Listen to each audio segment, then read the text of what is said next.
A biblical perspective on life, culture and current events. This is 2020 on Vision. Everyone knows the great work that school chaplains do in schools across Australia. And there's a group of people in Western Queensland who've started an initiative called the Moonee River Beef Challenge to raise money and awareness for the school chaplains in their local area. And one of the organisers of this, Justin Schultz, joins me from St George, Western Queensland now. Justin, welcome. Yeah, thank you. G'day. Justin, great to have you, mate, from out there in Western Queensland. Tell us about the Moonee River Beef Challenge. Yeah, it's an initiative that we started this year looking at helping out our chaplains and as a fundraiser, and I guess using the business that we have and the existing infrastructure that we have as a way of raising those funds. So why is it that you really want to support the work of chaplains? What benefit do you see chaplains bringing to schools? For me, I'm learning more and more about God's kingdom, and I don't want to be a business owner in a town where the community's struggling. And I look at our community, and schools play a massive role in the health of our community, and in particular, the chaplains do an amazing job at keeping our schools healthy. So I guess by maths or logic, if we can support our chaplains and help them do a really, really good job in our schools, the flow-on effect into our communities are massive. Yeah, that's a really philosophical approach there, Justin. So you see, as a local business person, if the people in the town are healthy, the youth and teenagers, then the town's healthy and everyone does well and life's just good for everyone. Yeah, definitely. I think as business people, it's really hard to attract staff. And one of the biggest draw cards that we have in Western Queensland is our communities and the opportunities that we have, whether it's house pricing or whatever. But if you've got a community where it's flourishing and it's a fun place to be and it's a healthy place to be, then it's really easy to attract staff. And I don't want to live in a town that's going backwards. I want to live in a town that's going forwards. Yeah, well put, Justin. So tell us then, what is the practical outworking of the Moonee River Beef Challenge? What exactly is it? How are you raising the money? Yeah, so we run a feedlot on our grazing enterprise. And so the feedlot's it's an intensive livestock facility where cattle spend the last 100 days of their life. We feed them a controlled ration. And so what we've done in this fundraiser, we've asked fellow producers or other people in town to donate steers to us at the right weight range. And then, we're feeding them for 100 days on a high-energy ration. And then we're looking at slaughtering them at an abattoir in Dinmore. Yeah, so for our city listeners who don't know what he's talking about, the feedlot is where you send your cattle for the last period of their life, fatten them up as much as you can before you sell them, and you get paid per kilo when you sell cattle. And so you actually have a feedlot on your family property, don't you, Justin? Yeah, correct. Another interview that I did, it's nearly the biggest loser in reverse is the competition. So we're trying to have the competition to see which animal will put on the most weight in the 100 days. Yeah, so you're feeding them all the good stuff, mate, and fattening them up. So you put this out there, didn't you, wanting to raise money for your local school chaplains, and you ask local graziers and cattle producers to donate a steer or two or whatever they had at hand. What's the response been like? Yeah, it's been absolutely phenomenal. So when we first started this initiative with the chaplains and we were praying about it, we really felt we wanted to get to about the 60 head, which is a B double of cattle, so just a nice trucking size. We've been not inundated, but we've ended up with 74 head. So we've definitely exceeded our prayers, and we've got 74 head in a pen that are up to about day 20 now. And you're going to keep them there. And when do they actually come out of the pen, mate, and ready to go to the abattoir? Yeah, middle of October, they're booked in for slaughter. Yeah, and you said Dinmore. So for those, again, across Australia, Dinmore is a west of Brisbane area near Ipswich. Many people would have heard of Ipswich, and it's a very large abattoir there. So, Justin, are you going to celebrate this in some way? Is there going to be some big event or party afterwards? Yeah, there's going to be a big gala dinner at the end where we get to, announce the competition winners. We've got 3 categories in the competition, but more than anything, just to celebrate the fundraising and the efforts that the chaplains are doing in our community. So we're looking at having, quite a large gala dinner at the end of October. Excellent. Where will that dinner be? Yeah, at our local St George Cultural Centre. The St George Cultural Centre. So if anyone is within QE of the St George Cultural Centre, and that QE could be 500 Ks depending on how keen they are they welcome to attend that gala dinner with you, Justin? Yeah, definitely. We've got the Blonde Chaplaincy Cluster has a Facebook page where we're doing weekly posts about how the cattle are going and the different sponsors that have helped us out. And then there'll be information going out on that Facebook page as to the gala dinner and, how they can secure tickets. Yeah, so what was that again? What was the Facebook page called again? The Blonde Chaplaincy Cluster. The Blonde Chaplaincy Cluster? Yeah, correct. So our chaplains don't just service St George schools; they service about 5 primary schools in our shire, as well as the high school in St George. Okay, very good, mate. And when you were in your schooling years, did you have chaplains in your school? Yeah, in primary school I didn't, but in high school, we had chaplains. And what was your first-hand experience with having a chaplain in your school? I think for me, like I grew up in a Christian home and we were around youth group and all that. So probably the opportunity to have that gospel message spoken was always there.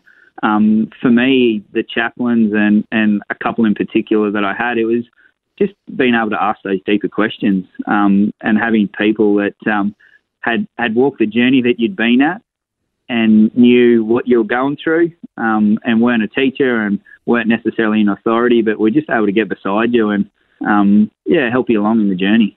Definitely, mate. And did you see other kids helped on their journey of life by chaplains as well, just by observation? Yeah, definitely. There was a cohort of us that have really, some of us are still connected with some of our youth group leaders and chaplains. So, there's a lot of people that were definitely at times of need had them there to support them. Yeah, very good, mate. And once again, for our city listeners, Justin, I mean, there's a lot of references in the Bible to agriculture. Jesus used parables about farming most of the time, all through the Old Testament. We see Abraham, Isaac, and Jacob. They were basically graziers, they had cattle, sheep, goats, camels, you name it. Tell us about what it's like to be a Christian on the land now, because your business is agriculture, and how does your faith in God help you in that vocation? Yeah, that's a really, really big question. For me, God teaches me so much about himself through his creation. And I'm so blessed that every day I'm in it. And whether it's on a horse or around my dogs or watching the cattle or trying to understand how my soil system's working or having faith for the rain to come through or the markets or whatever, there's just so many aspects of it. And I think as Western people, we spend so much time in a manufactured environment. And I'm, I guess, so blessed that every day I get to be in God's environment, and we purposefully choose to do things at nature's pace by riding horses rather than motorbikes and all of our musterings with dogs. And so, I learn and know so much about God by, the environment around me. So as a farmer, I try and offer that opportunity to a lot of other young people as well. And that's a big part of why I guess we've got the feedlot and we're interested in chaplaincy is that often we get young people out here and they just get a chance to ride a horse or be around cattle or whatever we're doing at the time. And, they get to experience that sense of nature while still working as well. Yeah, I was going to ask you that. So are you riding horses for a strategic reason because you don't want to spook cattle or obviously getting fattened up on a feedlot, or you just choose to ride a horse because you find it more relaxing and calm? Because it's probably more efficient, isn't it, to be on a quad bike or trail bike as far as getting up speed quicker? Yeah, so I grew up actually on an irrigation farm at Dalby, so I didn't start riding horses until I was probably 30.